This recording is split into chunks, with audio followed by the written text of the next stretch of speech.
İkinci ixtisas qrupuna biz keçirik. İkinci ixtisas qrupunda bu il plan yerləri təxminən keçən illə müqayisədə 1000 yer artıbdır. İkinci ixtisas qrupunda isə dövlət sifarişli yerlər plan yerlərinin cəmi 26%-ni təşkil edir. Demək, birinci ixtisas qrupunda 75% dövlət sifarişində oxuyacaqdır. İkinci ixtisas qrupunda isə cəmi 25%.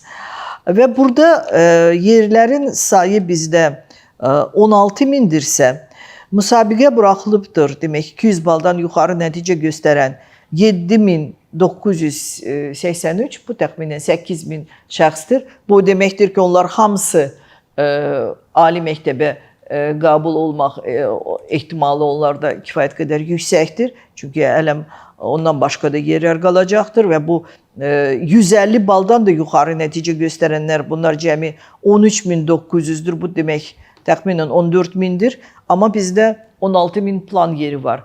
Demək, ikinci qrupda kifayət qədər yer subbakalavrlara qalacaqdır və subbakalavrlar da burada demək öz ixtisaslarını seçib onlara subbakalavrlara aid belə bir jurnal buraxmışıq. Subbakalavrların ixtisas seçimi elanı, burada hansı subbakalavrlar hansı ixtisasları seçə bilərlər. Bu jurnalda bu faktlar öz əksini tapıbdır. Bunu əldə edib ikinci qrupda rahatlıqla onlar ixtisasları seçə bilərlər. Gəlin baxaq, demək, konkret olaraq bu balların arasında olan fərq. Keçən ildən bu ilki keçid ballar. 600 baldan yuxarı nəticə göstərənlər bu il 188 nəfərdir və biz keçən il 600 baldan yuxarı olan keçid balların təxminən 10 bal aşağı düşməyini biz müşahidə edəcəyik. Demək, 500 ilə 600 bal arasında olan ixtisaslarda keçən il keçid ballarla müqayisədə təxminən 20 bal biz görürük ki, aşağı düşəcəkdir bu ballar. Bu ehtimaldır. Və 400-dən 500 arasında da təxminən 15 bal demək aşağı keçid ballar 15 bal aşağı ola bilər. Ona görə də siz rahatlıqla demək bu nəticələri göstərən şəxslər bu keçən ilki keçid ballara güvənə bilərsiniz. Dövlət sifarişli yerlərin sayı biz qeyd etmişdik, cəmi 26%, bu 4185 yerdir.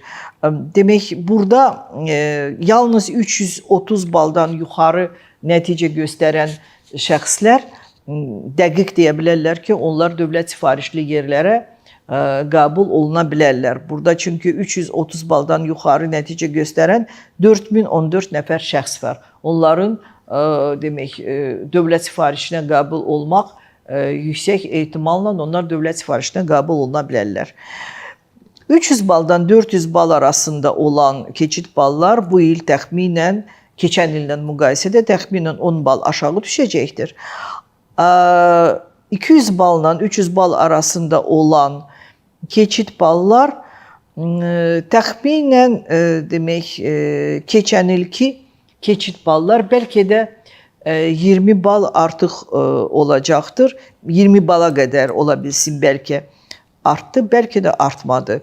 Bu demək 7983 nəfərdir, amma bunlar hamısı böyük ehtimalla ali məktəbə qəbul olunacaqlar. 150 balla 200 bal arasında olan ixtisaslarda o keçid bal ki formalaşıb, təxminən keçən ilki səviyyədə olacaqdır. Beləliklə demək olar ki, ikinci qrupun abituriyentləri ən şanslı abituriyentlərdir. Onlar hamısı ali məktəbə qəbul olmaq üçün düzgün seçim eləsələr qəbul olunacaqlar. Plan yerləri onlar üçün kifayət qədər ayrılıbdır.